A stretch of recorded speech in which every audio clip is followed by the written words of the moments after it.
Good evening. Good evening. Good evening.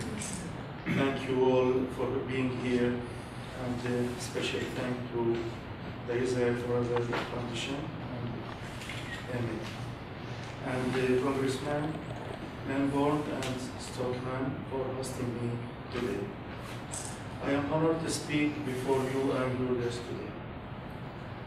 As you heard, my name is Father Gabriel Naddaf. I was born in the city of Nazareth in the north of Israel, the town where the angel Gabriel, whose name I have, appeared to Mary, the mother of God. The very town in which Jesus Christ grew up and began his ministry. When I was born, Nazareth was a city that was majority Christian, mostly Greek Orthodox, but also Catholics and Protestants. Now it is majority Muslim.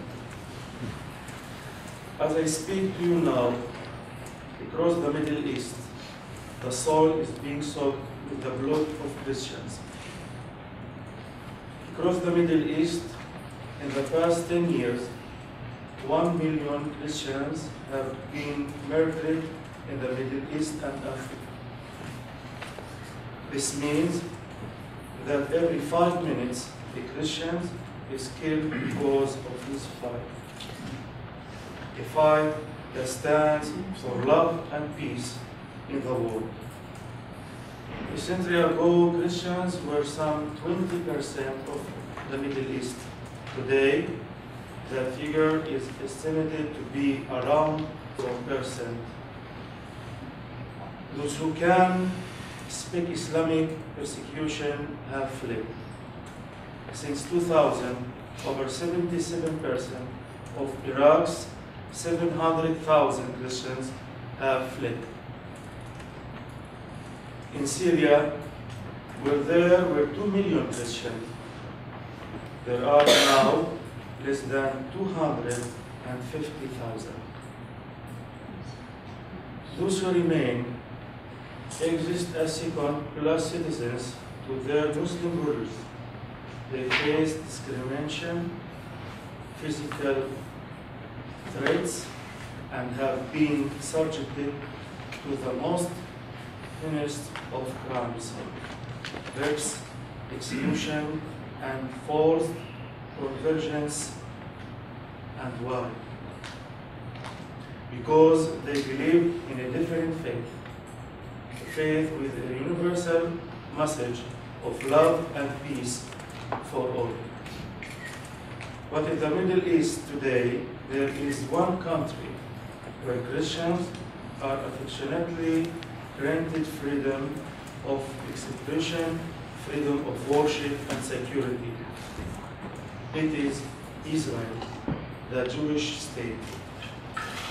In Israel, Christians enjoy good education, employment, welfare, healthcare, and high socioeconomic status. In Israel, Christians have freedom, which no Muslim power has ever offered us. As a child, I was told that there were bad relations with the Jews. I was told that the Jews said this was their country, and the Arabs said it was theirs. After high school, I went to live with my grandmother in Haifa, a mixed city in Israel. I began to work and meet with the Jews. Every day, I was around Jews. I worked in a Jewish hotel and was successful. And they sent me to training courses. They invested in me.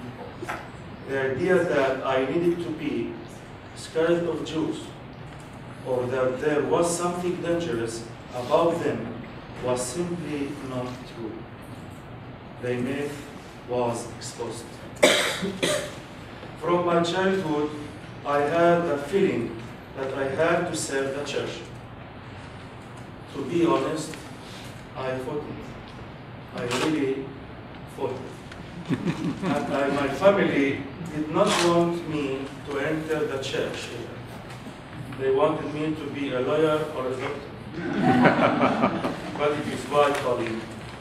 So I began my studies with the Greek Orthodox Patriarchate in Jerusalem and learned that we as a people, our roots are from the Jewish people. I learned that Jesus Christ was Jewish, part of the people that Moses led out of Egypt with the hand of God, part of the tradition that passed off to Yeshua. Joseph and Mary, who raised Jesus Christ, were Jewish and knew the scriptures. Our prayers are the Psalms of King David and the words of the Bible, including the 5 books of Moses and the books of the Hebrew prophets. The Pope Francisco recently spoke with Prime Minister Netanyahu about whether Jesus spoke Hebrew or Aramaic, which is the language of the Talmud. Just as our Christians' origins are rooted in the Holy Land, where Jesus Christ walked, Christianity considers itself of the Tanakh, the Hebrew Bible, and is not separated from it. Those of us lucky enough to live under Israeli sovereignty have very good relation with the Jewish community living in the land. The state of Israel has demonstrated a considerate attitude towards my community. And today, Israel, the Jewish state, the only place in the Middle East where Christians are safe. Today, in the face of religious persecution and terrorism, we share a will for peace and harmony, to live together in the land of our forefathers. But what about the rest of the world?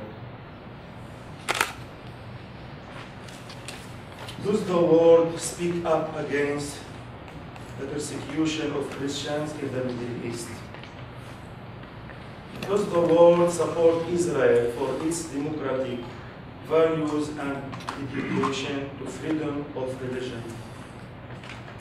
Why? No, sadly not. Instead, Israel has become a victim of commissionalism and criticism. So much of the international community chooses to single out and attack Israel. This is double crime. It has the only free society in the Middle East and encourage acts of terror and even against Jews, Yazidis, Christians, and even Muslims in the region. It is time the world woke up to the fact, and those who want to destroy the Jewish state are also threatening the less free Christian in the Holy Land. That is why I am here today, to call on you to join me and show the world Israel's status as the one true safe place for Christian life in the Middle East.